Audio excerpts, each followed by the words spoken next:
There's a small minority in the Chabad community. I know they have a rabbi that they considered as the Mashiach, but there's a very small minority that I've heard that I haven't really talked to him about that, but some of them believe he's God himself. And what he's asking is, what's the difference between Christianity and that very small minority within a Chabad community that believes that the Lubavitch is God? Is that about right, Joseph? All right, let's cut that through. I think we lost that call. So, okay, go ahead, Rabbi. I don't think he was asking about the Rebbe being God in any way. The question is, what about? There is a sect of. I remember the Rebbe, the Lubavitcher Rebbe. I had met him. I've been blessed by him a number of times. One of the greatest men I'd ever known. And I thought during his lifetime that maybe he could be the Messiah. I didn't know. He certainly seemed to have some of the qualities that I would look for in the Mashiach. Now, he seemed to have that kind of character, but when he died, of course, he could not be the Messiah. Now, when he had a stroke and then a second stroke, and the second stroke was really catastrophic. The doctors, he was at Mount Sinai Hospital at the time, and the doctors had conveyed that, in fact, he was not going to recover from this. And his followers, who were most zealous, who were so consumed with him, said, and I remember this, he was at Mount Sinai Hospital in New York. It was a long time ago, but basically it was very clear that this stroke was so catastrophic, there was no way medically he was going to recover from it. Unlike an earlier stroke where he was able to recover, had a recovery, but he was injured. So all of his followers said that he's going to survive this. Miraculously, he will recover. I remember this like it was yesterday. And then people will know that he is the Messiah. So they were very consumed with him rather than his message, I think. Now, what happened was he died. And when he died, there was a shift. So his surrounding disciples, like Rabbi Kerensky, his personal secretary, those close to him said, well, it's moving on. Whoever is, he's not the Messiah, and that's the end of it. But there was this because he died, right? Right. That was that was one of the main things. Because what happened was, it's not people were walking around, he's not the Messiah. What happened was there was this sect, and it was the same people, the same characters. I didn't mean that in a disparaging way. It was the same group that said there's no way he's going to die. Now, naturally, everybody, we don't want anybody to die, but there was a group that said specifically that he can't die. That in fact, him surviving this catastrophic stroke, which had done so much damage to his brain, that would be the miracle that would show that he is the Messiah. It was that same group who said he couldn't die, that when he died, they said, aha, he's supposed to die, but he will resurrect from the dead.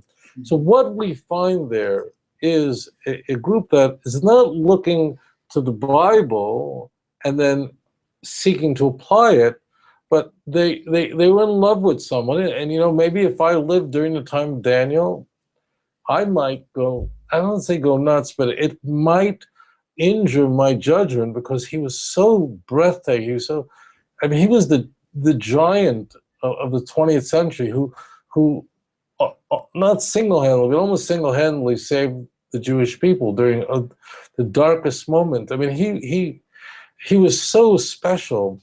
So I can see how people can just go, wow. But what happened was, if you follow it, if you follow the behavior, you have these people who are not saying, okay, this is what Scripture says, let's apply it. But what they're doing is, whatever he did, it suddenly became, well, that's what the Messiah is supposed to do.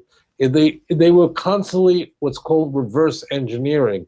And then looking for some sort of text, some sort of verse, some sort of passage that would then support that. You got it? So they back they reverse engineered. You don't need to do reverse engineering when you're dealing with reality.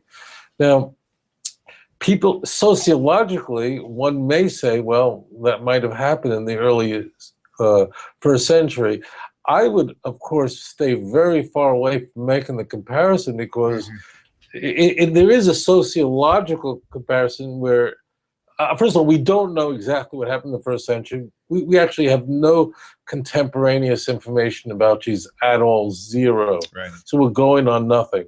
So we really can say, but let's say we, run that he was one of thousands of apocalyptic eschatologists at the time running around saying the world is coming to an end, and got crucified because the Romans didn't like that kind of talk. Hundreds of thousands of Jews were crucified for treason against the empire. That's what got you crucified. Saying that the empire is coming down and God's kingdom is coming, crucified. That was it. If you robbed a bank, if you raped someone, you did not get crucified. You got now. So therefore, maybe sociologically there might have been, but Christianity made Jesus into a god and said you don't have to keep the Torah. Moreover, Christianity said, the early Christians said, if you don't believe that Jesus is the Messiah, you're going to go to hell. No Lubavitcher ever, I don't care how off the wall, as long as he's not on medication. Again, this is an extreme group. This is an extreme sect. It has kind of receded over the years, but none of them say that if you don't think the Rebbe is the Messiah, then in some way that injures your relation with God. So that's also, the differences are far more striking than the similarities, but that similar point obviously sort of hit the Jews in the gut. That's the answer. So the answer, it is problematic, but Christianity is going way in a different direction. These people, whoever they are, if there's still some of them around, I guess, I don't know, but none of them are doing what Christianity did. None of them are saying you have to believe the Rebbe is the Messiah in order to be saved in any way, to have a relationship with God, you can't eat from anyone else's food, that you don't have to keep kosher. I don't know. I've never, ever met a Lubavitcher who said that he's divine in any way. I heard somebody claim it. Some said that. But I want to just share this, and let's go to the next question. Okay. I want to share this a very brief thing. I was lecturing in Seattle, Washington, and it was a whole weekend lecture series. I was the scholar in residence there. And I had my last presentation was Saturday night. I don't recall when Shabbat was over, but my lecture was scheduled relatively close to after the Sabbath was over. And the reason is I had to fly back from Seattle to Newark Airport for a lecture on Sunday. So I was on the red-eye flight that departs Seattle. It's something like 10:30 at night. At the time, it was a continental flight, nonstop red-eye, leaving Seattle at like 10:30, arriving in Newark at like 5 o'clock in the morning, something like that. Okay, here's the key. I gave a lecture about Christianity. I presented a lecture, and it was the rabbi who introduced me said to the audience that explained that after the lecture I won't be able to take questions because Rabbi Singer has a flight and he has to get on that flight.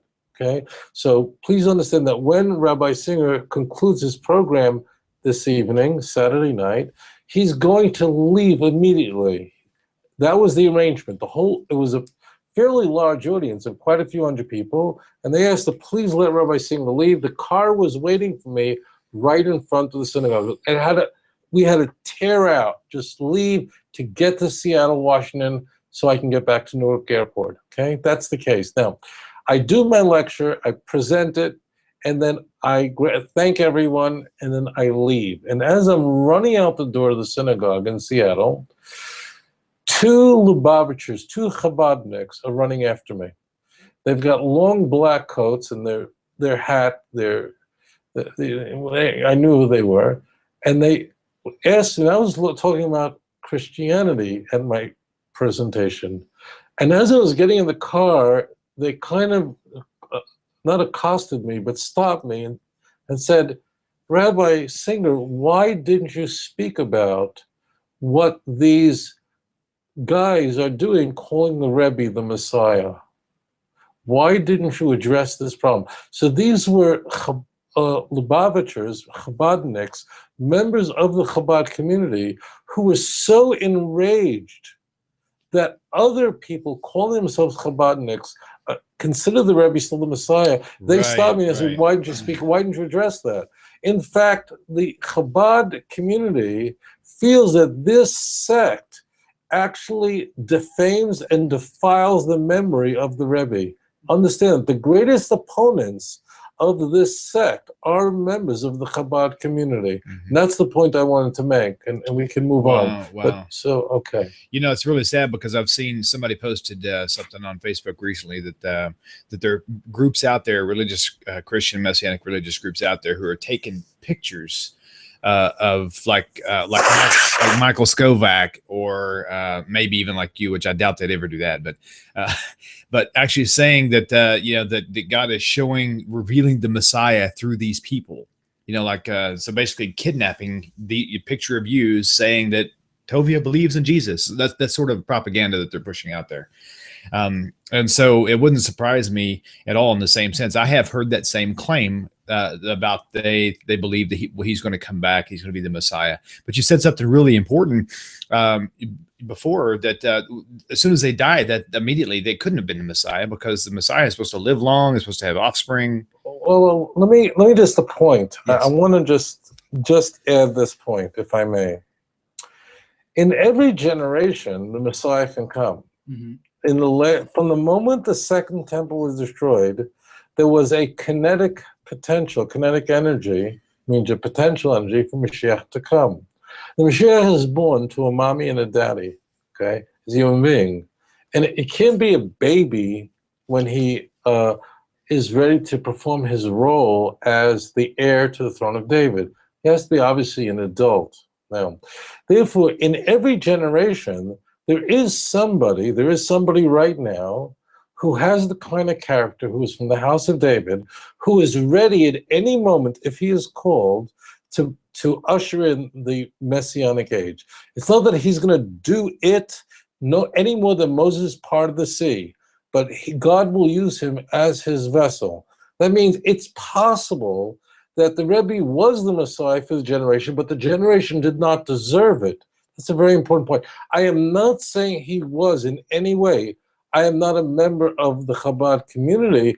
I love these people, and I love the Rebbe, because he was one of the great giants. I mean, I met Rabbi Moses Feinstein. I wish I would have met the Chavetz Chaim. He died long before I was born. But of course we love him. But I want to just a key point. Any one of these giants, you know, Rashi was from the house of David. Rashi had the right lineage to be the Messiah. I'm not saying he was or isn't. And if this is too complicated, just shut this off, because I don't want someone quoting me and saying, I think he was. This is a subtle point. Every generation has to have a human male descendant of King David who is ready at any given moment, when Isaiah 59 verse 20 is fulfilled, that the Redeemer will come to Zion when Jacob repents, when a remnant of Israel completely repents. And it looks like it's happening now. I don't know this, but it's sort of everything feels that we are right there. But the point is, there must be someone at any point, at every moment. There has to be a Messiah designated, not that he's chosen like he's born chosen, but he has the kind of character and qualities that are necessary. In addition, he's a descendant of King David. So we don't say that he, therefore, because he died, he wasn't the Messiah. I don't know who was the Messiah 150 years ago. Somebody was designated back then, whoever it was. The point is, he cannot be now. That's the key point. So I hope you get that subtle point. We don't know what was, but remember, there were hundreds of people who were eligible to be the Messiah. I'll end with this point here, because this is an area that people get tripped up in very easily. If you'll notice in Scripture, the Messiah is called a branch, right? In fact, Davidic descendants, royal descendants, are called a branch. Why are they called a branch? Can anybody tell me? Why are they called a branch? Why not a tree? Right. Okay, so this is very important. Now, think about this. A Christian model would be he's a tree, but he isn't. He's really a branch. Now, what is Jesse called in Isaiah chapter 11, verse 1? What is Jesse called? He's called the root, right? He's the shurish, Right. he's the root. So we're kind of missing a tree there. We go right to the branches. Why? Because on any given tree, a tree has a root, and that would be Jesse.